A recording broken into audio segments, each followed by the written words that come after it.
मैं संजीव कमल जुल्का। हम टीपीए पे बात कर रहे थे, how to increase our business. तो उसमें हमने सर्विस अपनी बेस्ट बनाने की बात की थी पिछले वीडियो में। इस बार I will be taking accounts and finance. See even if I am in charge of finance and accounts, मेरा यही रहता है कि बिजनेस कैसे डेवलप किया जाए। मेन मकसद मेरा होता है ऑब्वियसली लीगल एंड एथिकल चीज़ों के under how to maximise our profit, that is important. उसके लिए क्या करना पड़ेगा? How to increase our income, how to increase our business.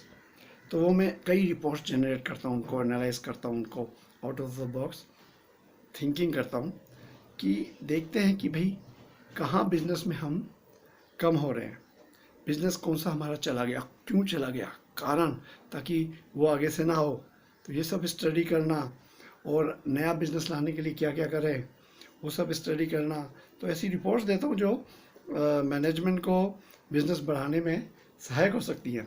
और तो इनकम बढ़ाना या कॉस्ट कंट्रोल, तो कहीं वेस्टेजेस, लीकेजेस, फ्रॉड होने के डर तो नहीं है। फ्रॉड मैनेजमेंट एक एक्सपर्टाइज है, जैसे उसको कंप्यूटर सॉफ्टवेयर में कैसे डाल दिया जाए ताकि फ्रॉड होने वाला हो तो ही हमें पता चल जाए, या हो तो पता चल जाए, इंडिकेशन आ जाए, या हो ही ना। तो ये सब चीज़ें, तो एक तो ये। दूसरा एक बहुत इंपॉर्टेंट एस्पेक्ट फाइनेंस का मैं लेने जा रहा हूँ, और वो है इनकम की। जब मैं बात कर ही रहा था तो उसमें ये बात है कि हमें कैसे हम फास्ट कलेक्शन करें। जब मैं टीपीए की बात कर रहा था तो मैंने कैश क्रंच की बात भी की थी, छोटे टीपीएस में आ जाता है। तो ज़रूरी है कि fast collection of the fees हो। तो उसके लिए क्या करना चाहिए वो बहुत इंपॉर्टेंट है। मैंने देखा है बहुत पुरानी पुरानी फीस आती नहीं है, और कई तो फिर राइट ऑफ हो जाती हैं। उसके लिए क्या करें वो बहुत स्टडी किया मैंने। डिफरेंट कंपनीज और डिफरेंट ऑफिसर्स के लिए different rules and regulation apply करने पड़ते हैं हमें, देख के जान के तो क्या करना है, सोल्यूशन क्या सोल्यूशन है। तो वो परिस्थिति पर डिपेंड करता है, पर इन जनरल में कुछ बातें बताने की कोशिश करूँगा। कि मैं जनरली कहता हूँ कि मैं ये करता हूँ तो ये इसलिए बताता हूँ कि भाई जैसा मैं करता हूँ आप कर लो, नहीं कर पाओ वैसे तो मुझे बुला सकते हो to have better things. But जो मैं करता हूँ वो करो तो थिंग्स बेटर हो सकती हैं, लेकिन बहुत सारी चीज़ों का ख्याल रखना पड़ता है। और वही मैंने बताया जो एक्सपर्टाइज होनी चाहिए, जैसे मेरी जो है expertise efficient administration, computer software की भी नॉलेज है, हर डिपार्टमेंट की नॉलेज है, फाइनेंस और अकाउंट्स की तो एक्सपर्टाइज है, कोऑर्डिनेशन विद एवरीवन वो बहुत इंपॉर्टेंट है, फिर ट्रेनिंग की भी। तो एनीवे तो वो सब भी होना चाहिए। तो अब हम ये देखेंगे कि किस तरह से फास्ट कलेक्शन की जाए। तो उसका एक थंब रूल मैं आपको देने जा रहा हूँ भाई।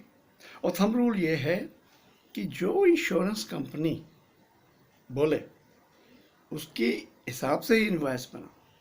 Late me tell you very frankly, आपके रूल्स एंड रेगुलेशन कुछ भी हो, क्योंकि मैंने देखा है कई जगह, एक जगह क्या थी, 1 करोड़ की फीस 3 साल से पेंडिंग है 6 लाख के डिस्प्यूट के लिए। अरे मैंने कहा ये क्या कर रहे हो, रिकवर करो भाई। नहीं हमारे रूल्स एंड रेगुलेशन है। मैंने कहा ना लीगल और एथिकल चीज़ें फॉलो करो, उसके बाद एक ही रूल एंड रेगुलेशन है, maximisation of profit, that is maximisation of income. वो कैसे?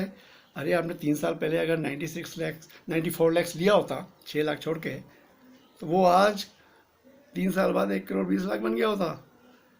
तो you have lost 24 lakhs just for your rules and strict rules and regulations. No, nothing can be a rule and regulation other than maximization of profit and income.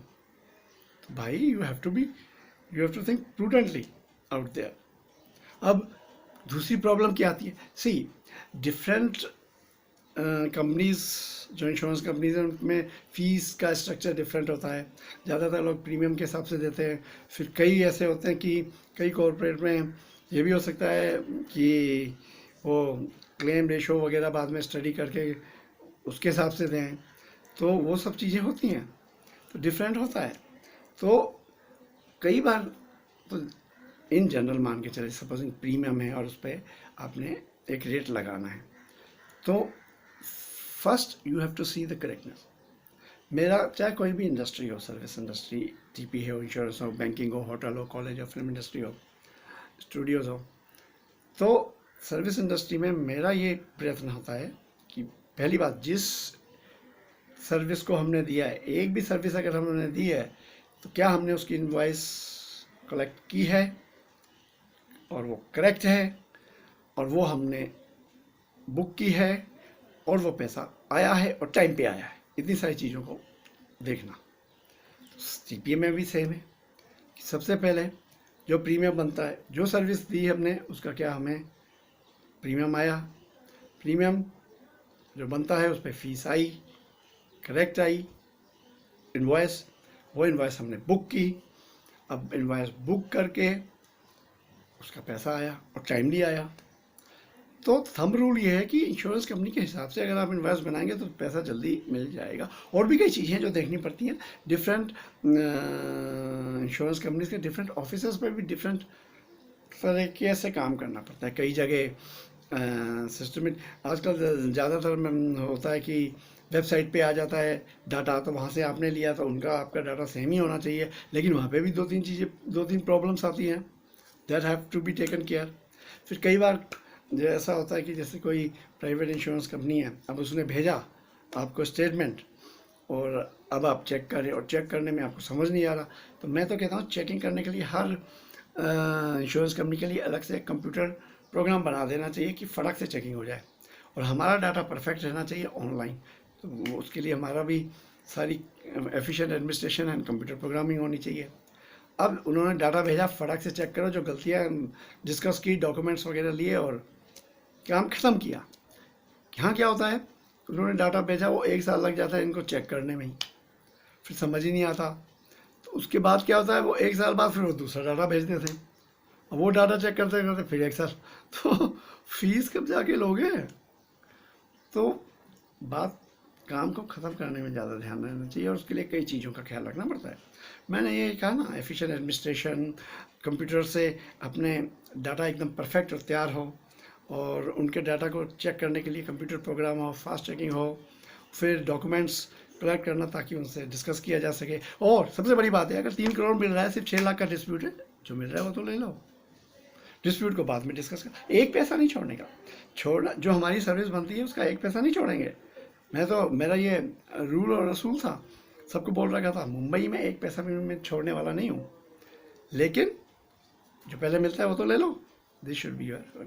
तो ये मैंने आपको थोड़े से hints दिए हैं और बाकी मैं भी देता रहूँगा, कभी ज़रूरत पड़े मेरी, I am always there. Thank you.